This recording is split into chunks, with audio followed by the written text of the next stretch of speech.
Az Árpád Szakképzés Kollégiumban Székesfehérváron 9. osztálytól kezdődően belügyi rendészeti osztályt indítunk. 4 éves a képzés. 9.-10. osztályban annyiban különbözik más középiskolától, hogy önvédelmi képzésben vesznek részt a diákok.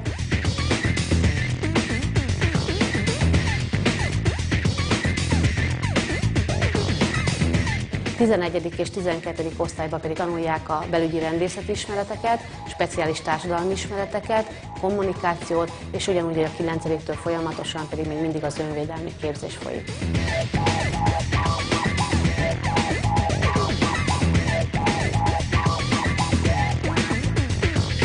Megtanulják a különböző bűncselekményeknek a minősítését, megtanulják azokat, hogy milyen jogszabályok vannak, melyek azok a hatóságok, amelyek egyes nyomozati cselekményeknél eljárnak, a rendőrnek kvázi milyen feladatai vannak, hogyan tud egy megbilincselést végrehajtani, milyen kényszerítő eszközök vannak, milyen kényszerítő intézkedések vannak.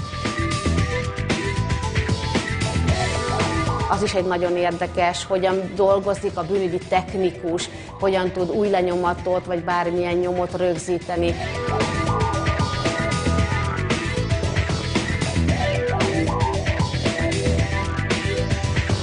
Én mindig a hazámat szerettem volna szolgálni, és nem csak szavakban, hanem tettekben. Én részt vettem annak idején nyílt napon, és a tanárok, az igazgatóság, mindenki nagyon rokonszenves volt nekem.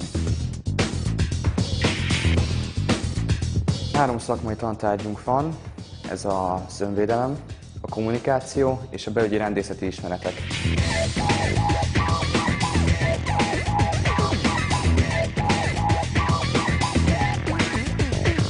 Azt gondoltuk, hogy egy alkalmassági szűrést szeretnénk bevezetni, és a mostani 9. osztályosok már így is érkeztek. Nem vette el a kedvüket a gyerekeknek, bár nyílt napon ezeket már tudták, hogy nekik ilyen megmérettetéssel kell szembe kerülniük, de nagyon sokan jelentkeztek a tavalyi évben is, több mint 360-an, az idei évben is 350 fölötti az a létszám, ami majd a 2 osztályba el kell, hogy osztódjon.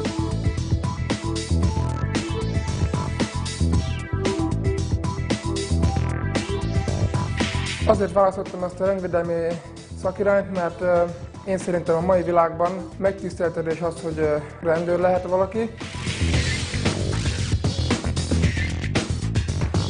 Az ember nem bízik a rendőrökben, ez sajnos. Az évek folyamán ez ki is derült és látható is volt a tévében, és mindenféleképpen ezen szeretnék segíteni. Másrésztben pedig úgy gondolom, hogy egy biztos jövő, mert rendőrökre mindig szükség lesz.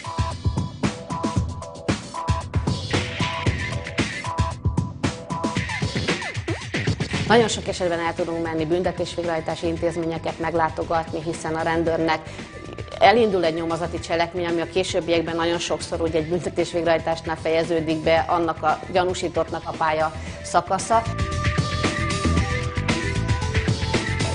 A 12. év végére az a gyerek, aki rendőr szeretne lenni, tudatos lesz.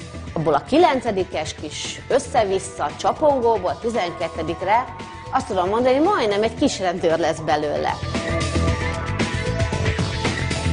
Körmendi rendészeti szakközépiskolára szeretnék tovább tanulni, és a köztársasági érezetbe szeretnék bekerülni. Tulajdonképpen én nem a rendőrségnél szeretnék elhelyezkedni, hanem a Nemzetbiztonsági Hivatalnál, mint nemzetbiztonsági ügynök, fél katonai, fél rendészeti pálya. Vágyaim szerint egy nyomozó szeretnék lenni, egy tökéletes nyomozó, akire mindenki felnéz és becsülettel dolgozik.